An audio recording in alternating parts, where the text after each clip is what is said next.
Tokyo is about 45 minutes away. If you get thirsty at any moment, there's a machine right there, like every 10 feet, basically. And I always wondered why you can't have that in New York. You know, I asked my wife, I was like, man, why don't we have this in New York? And she was like, Neil, you know damn well that if we had that in New York, these machines would be getting robbed every 5 minutes. People break bus stops out there for just cause it's a Tuesday. So yeah, you can't have nice stuff like that. The Japanese, they really considered sneakers in a way that no one else really did up until that point. The Japanese culture in general, they are the best at preserving culture. They really dive into it even more than probably where it originated from. Air Max 95. やっぱりそのあの靴が日本の多分スニーカーカルチャー。ナイキの人たちもすごい親しくしてて、ジョーダン復活なんか日本から仕掛けられないかなっていうんで、じゃあすごいそれがきっかけになって、またそこからジョーダンがこう復活する。多分、僕言っちゃ失礼ですけど、多分、スニーカーカルチャーって世界に広がってるんで。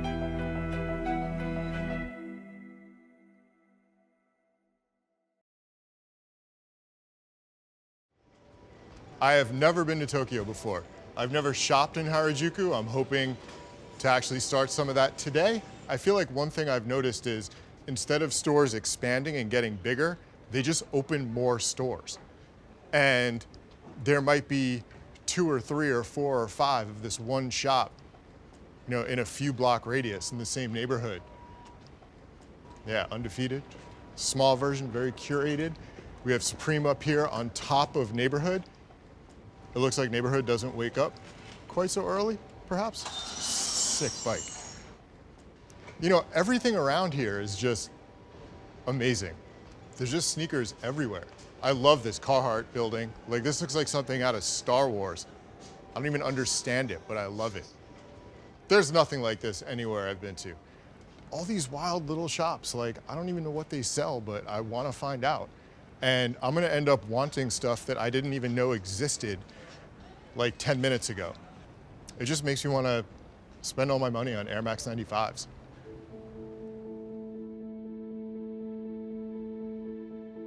The moment that really starting to collect sneakers and see the value, I figured that out in Japan.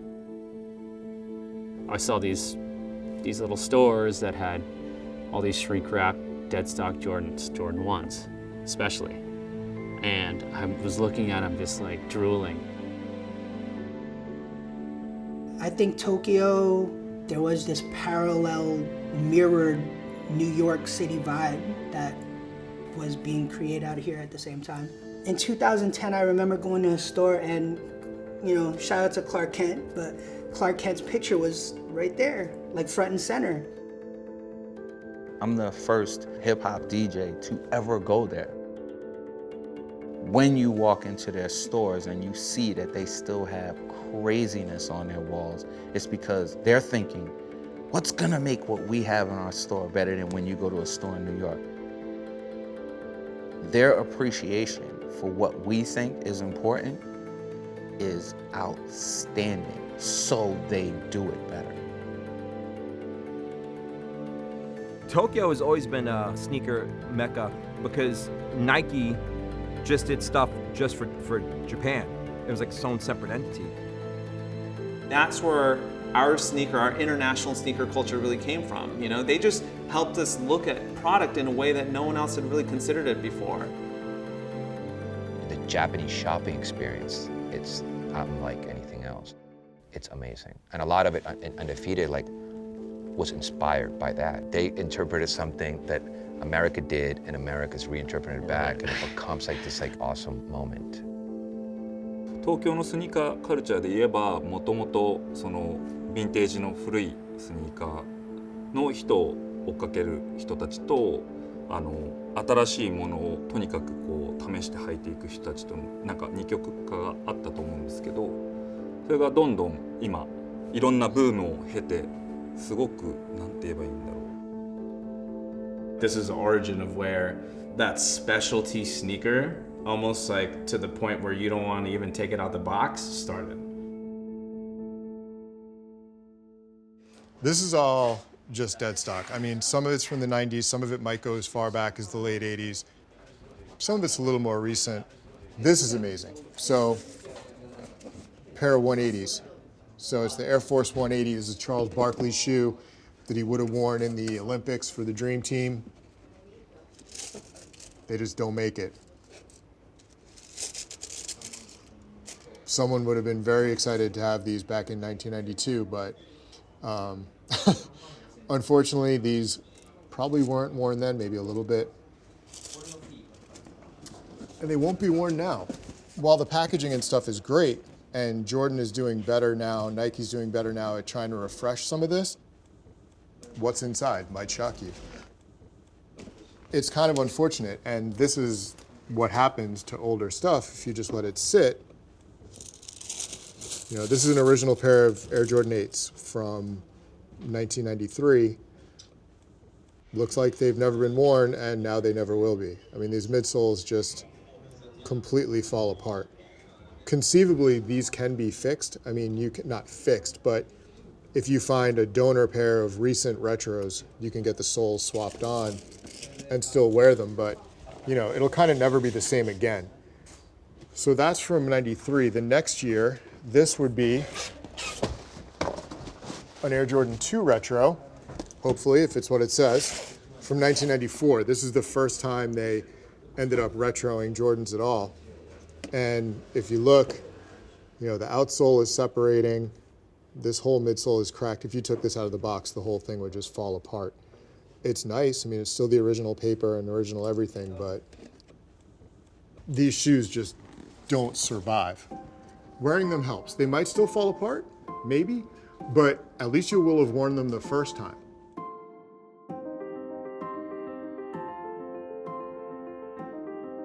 僕たちはなんかもっとスニーカーのどうでもいい商品にも光を当てて、なんかこれかっこいいよねっていう提案型で、僕たちもその、何年前かな、15年ぐらい前に、やっぱしこれだよねっていうので今までつながってるのがエアマックス1じゃないかなと思います。とってもなんかこう自分がデザインしたっていうか、そのデザインしたこと自体が嬉しくて、そのなんていうんですかね、人が履いてて嬉しいとかっていうよりも、当時デザインしたものを売りました。そしたら1000人とか2000人わーって今みたいにインターネットがないんで、1000人2000人並んでるのを見た時の方が僕はなんか感動したっていうか、あ、こんなすごいんだみたいな。多分、僕言っちゃ失礼ですけど、多分、スニーカーカルチャーって、東京のここら辺から始まって原宿から始まって世界に広がってるんで、この靴は、2003年に僕たちが、アトモスって言って、まずはじめに、何欲しいみたいな。そうするとやっぱしサファリが当時全然オリジナルのサファリがなかったんで、じゃあエアマックスかっこいいよね、エアマックス1かっこいいよねって言って、それを僕たちじゃあ、このエアマックス1に変な話ですけど緑っていう風にちょこっとずつ、ギミックを入れて、まあその日本人らしいっていうか、本当にちょっとディテールにこだわったのがこの靴で。今アトモスの、デザインをやってる小島です。小島がほとんどのデザインをやってて、今世界的にもう僕たちがアトモスって言った時に、じゃあ、何を思うかって言ったらいろいろな多分アトモスの別注っていうのを思うと思うんですけど、そのデザインをやってる小島くんです。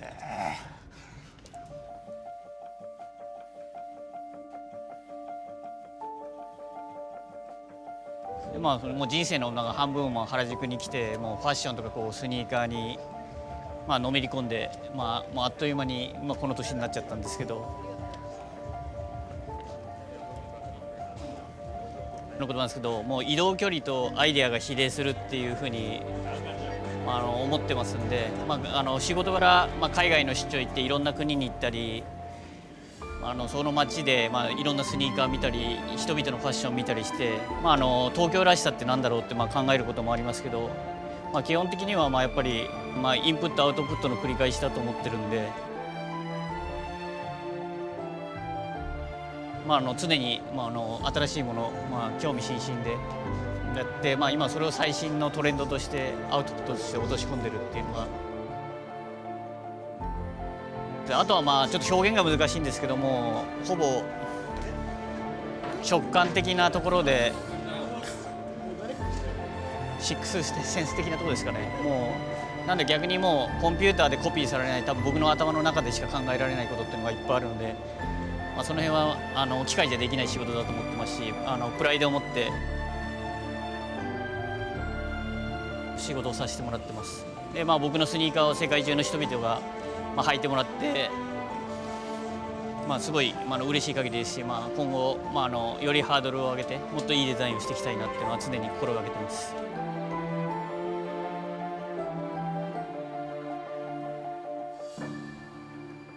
ホワイトでリリースされてるんで、もうこれもノットフォーセールで、もう幻、マニアの間で幻のサンプルになってます。で実際ホワイトバージョンとこれが今年出たブラックで、これがそのノットフォーセールのファミリー&フレンズのオレンジっていう形なんで、多分3つ持ってるのはもう多分僕しかいないと思います。出た時はナイキの人に、こんなん売れないだろうっていうので、当時もうスポーティーなルックスのエアマックス1ばっかりだったんで、本当に白ベースにホワイトのメッシュのベースのものとかほとんどで、こういう、レザーとかハラコとかスウェードとかもう異素材のものを使ったエアマックスはもうエアマックスじゃないっていう評価だったので、当時としては異彩を放ってたというか奇抜な商品だったので、でも僕らとしてはやっぱりスニーカー屋が作るスニーカーなんで、普通のもの作っても面白くないっていうことで、動物園をパッケージしイメージして、3部作で。There's still stuff that you can find here that you can't find anywhere else. I actually love this. Okay, like Jerry Cosby, Athletic Outfitters. This is the spot in New York where sports teams got their uniforms. It was in Madison Square Garden. And the fact that they're selling that here is just, I don't know, it's just so cool what gets appreciated in Japan that might not get appreciated somewhere else. Like this NYC logo, like doing a New York City version of a shoe for Japan only. And for my friend, Mr. DJ Clark Kent, they got you here, the white on whites. And this, when I think of Japan and when I think of sneakers, it's like all these USA-made New Balance, like just this, and specifically like this bluish gray, with gray, the very classic, like even down to the laces, like these look like 80s shoelaces. This is an original style Cortez, and I guess this is a women's size or a kid size, but like, this is like the Forrest Gump shoe. This is the shoe that started everything for Nike. They were making shoes back then in Japan. They were making them in the US. I feel like here there's just such an appreciation for just that construction, just the way it's made. This is a made in Japan shoe. There's just something about this that is just that much iller than anything you're gonna find in the US. It's taking something that was, I don't wanna call it a throwaway product in the US because it wasn't, but I feel like at some point, things like the Chuck Taylor got devalued. It became just it's a cheap shoe, you can get it. And here it's like there was such appreciation for things like that it was never allowed to die. It was never allowed to become like less than something it was. And that's the last pair you have? Yeah, last pair. I'll take them. Thank you. Thank you. I could try other stuff on, but those are perfect. And I'll try stuff on upstairs or in other stores. I'm not quite done yet, but that one's awesome.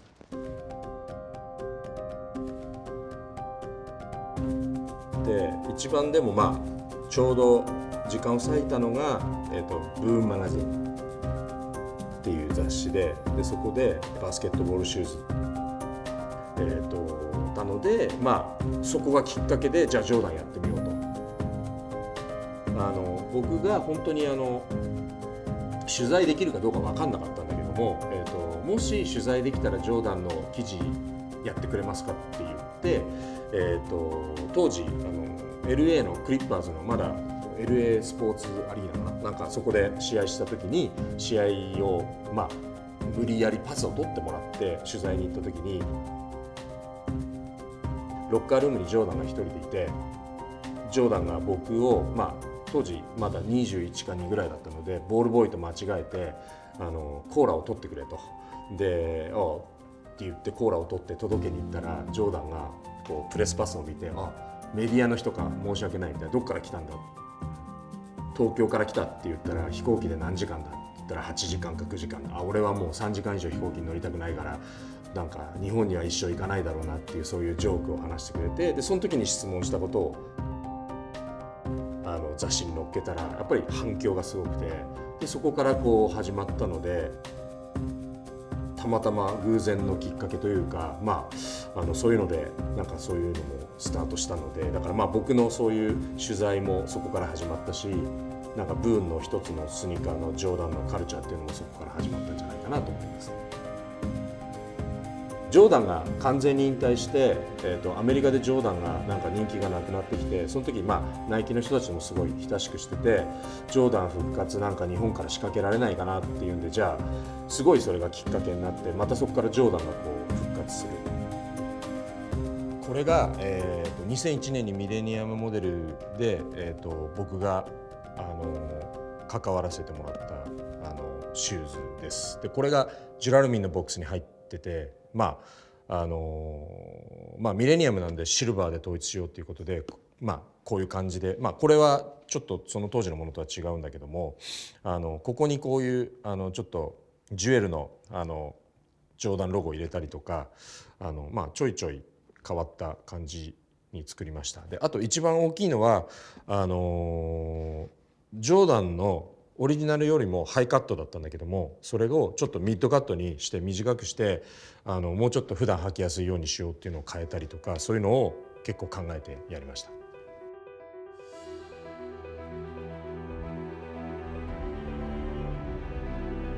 まだ東京にはスニーカーに対して熱い思いを持ってる人がたくさんいると思います。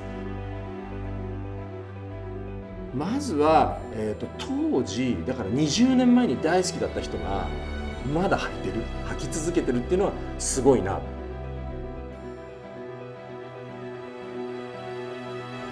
いつしては、そのソーシャルメディアとかが発達したにつれて、もう世界中でもうスニーカーとか、特にナイキとかに関してはもう、世界共通言語になるっていうのは、正直思ってもなかったですけど、より、個々の楽しみ方とか表現の仕方が自由なんで、もっとスニーカーの需要っていうのが。I think we're at an interesting point in sneaker culture. It's like 13-year-olds dropping $1,500 for sneakers that I just don't believe you if you're telling me you know why you're wearing this. What originally wasn't really based on capitalism, what originally was about style and personal choice and history, I don't know if, I think we might have lost some of that, unfortunately.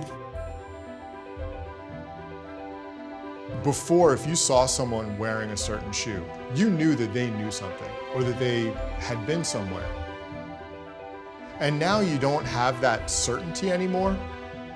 Now it's just a matter of who has the most money. In the grand scheme of things, you have the kids who are going to get everything and are just going to add it to their stacks and not worry about it, or post it on Instagram and, brag about it. But it's not the same. Even though the internet has made that all possible and made it possible for everyone to get it, everyone can't be here. And there's something different about buying it here than there is about just buying it on the internet. We go back to story. It's just as important for the person who buys it to have a story than it is for the brand to tell a story or for the store to tell a story. And if you come here and you buy something, you have that story. And that's important too.